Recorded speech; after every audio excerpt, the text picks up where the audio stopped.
Hi everyone, I'm Grace Duffy, and in this video I'll be sharing how educators can support English learners by recognizing and valuing their cultural and linguistic assets. So we're going to explore how to create inclusive classrooms, and we're going to respond to student needs, and we're going to build strong partnerships with families. So all while grounding our work in research and best practices.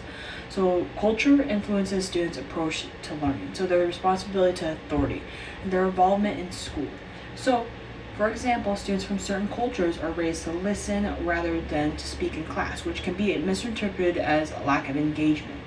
So to be culturally competent as to recognize these influences and then to allow them to inform our teaching. So as Village and Lucas point out, culturally responsive teachers actively integrate their own culture assumptions and reform their practices to better teach diverse learners. Language and culture are intertwined. So culture is at the heart of all learning, states Gay.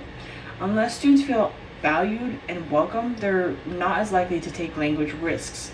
So I create inclusive spaces by using multilingual labeling, culturally responsive images, and space for students to share their parts of themselves. So I also want to create routines and provide consistency and emotional safety, which is going to be key ingredients for language growth and social emotional growth. So celebrating cultural diversity also makes the students proud of who they are. So Lassen Billings reminds us that culturally responsive teaching empowers students intellectually, socially, and emotionally. So I'll welcome students to bring traditions, music, holidays, to share and allow them to use their home language when they need and just share who they are. So Cumans emphasize the need for bilingualism, not as a bridge to English only, but as a strength in faculty's academic success. All English learners are unique with varying strengths and needs. So for students with special needs or interpreted formal education, it's crucial for specialized instruction, different instruction, and just check in emotionally. So according to Hera, Perez, and Escamilla, an asset-based approach allows teachers to observe and build on what students already possess, and when they come to class, rather than what they don't have.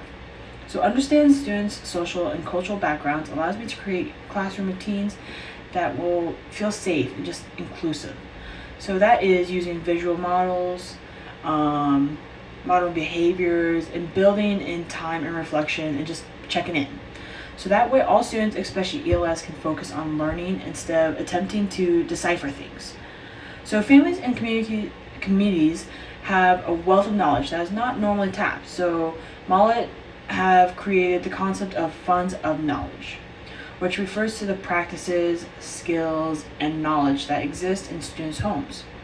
So in addition to these, I also want to welcome families to share experiences, whether that be cooking, storytelling, crafts, just something like that. When we can incorporate these things into our classroom, we're doing this by we're showing the students that their home life and their school life are connected and valued.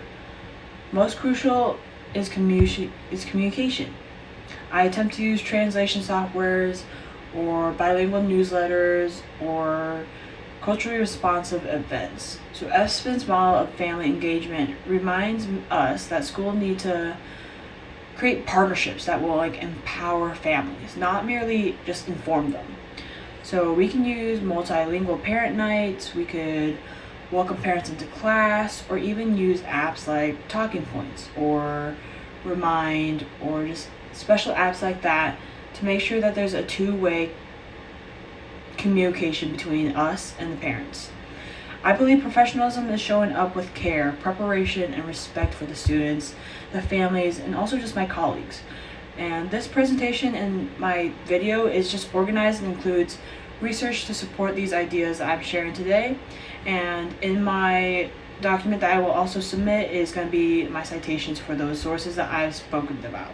Thank you for listening, and being support for English learners is about more than language. It's about creating space where students feel empowered because of who they are. And when they feel empowered of who they are and their cultural background, that's when we could build a bridge for the home and school, and just everybody wins, everyone feels comfortable, and everyone is ready to learn and ready to achieve to their highest moments. Thank you.